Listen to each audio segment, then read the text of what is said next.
Magandang gabi sa inyong lahat at welcome sa aking horror podcast.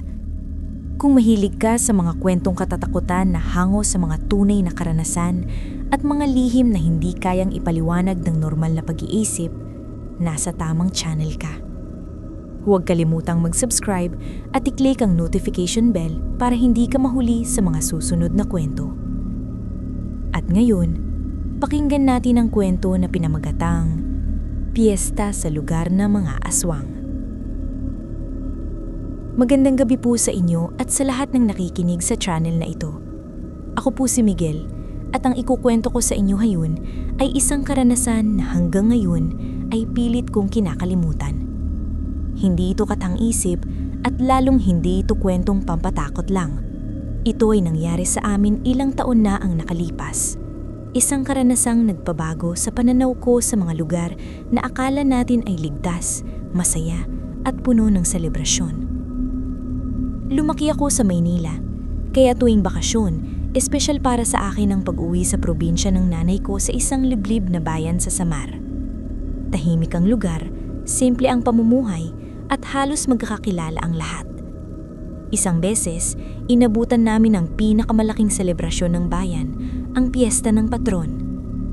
Pagdating pa lang namin, ramdam ko na ang kasiyahan.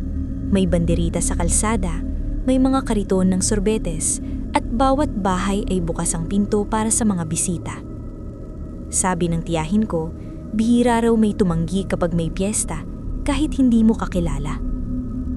Pero may isang bagay na agad kong napansin. Wala ni isang bata ang naglalaro sa labas pagsapit ng dilim. Tinanong ko ang pinsan ko tungkol doon pero ngumiti lang siya at sinabing, "Ganito talaga dito, mas tahimik sa gabi." Kinabukasan ng piyesta, inimbitahan kami ng isang pamilya sa dulo ng barangay. Medyo malayo ito sa sentro ng bayan at halos puro puno na ang paligid.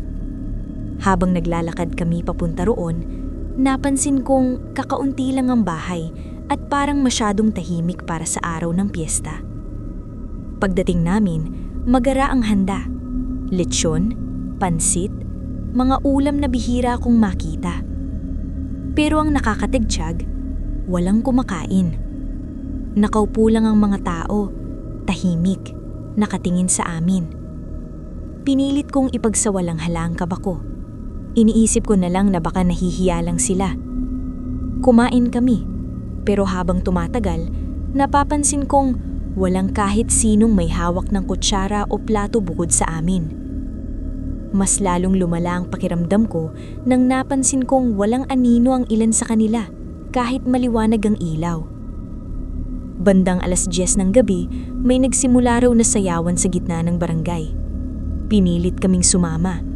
Ayaw sana ng nanay ko, pero pinakiusap kami ng mga tao roon. Masyadong mapilit, parang hindi pwedeng tumanggi.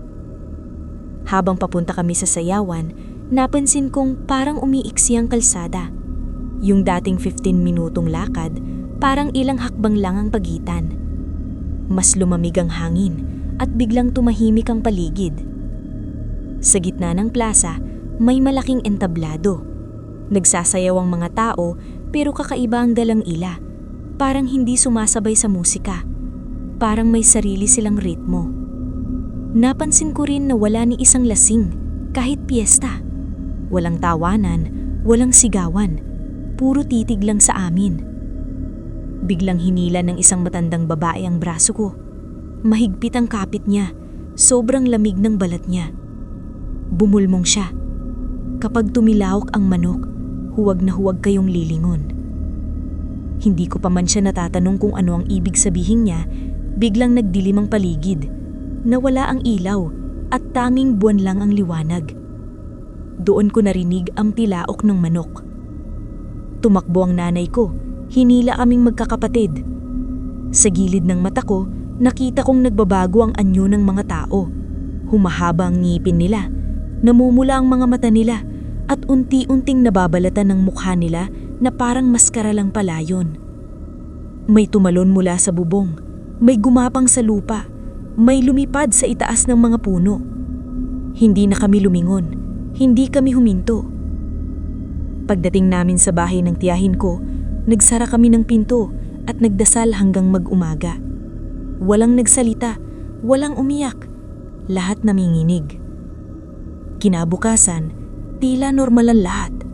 Parang walang nangyari. Pero ang pinakamatakatakot, wala ni isang bakas ng piyesta. Wala ang banderitas, wala ang entablado, wala ang mga bahay na pinuntahan namin. Tinanong namin ng tiyahin o kung nasaan ang mga taong nag-imbita sa amin. Tahimik lang siya bago sinabing, matagal nang walang nakatira doon. Lugar yun ng mga aswang at isang beses lang sa isang kaon, nagiging piyesta. Simula noon, hindi na ako bumalik sa baryong yun.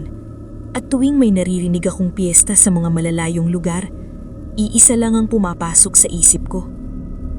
Hindi lahat ng selebrasyon ay para sa mga buhay. Hanggang dito na lamang po.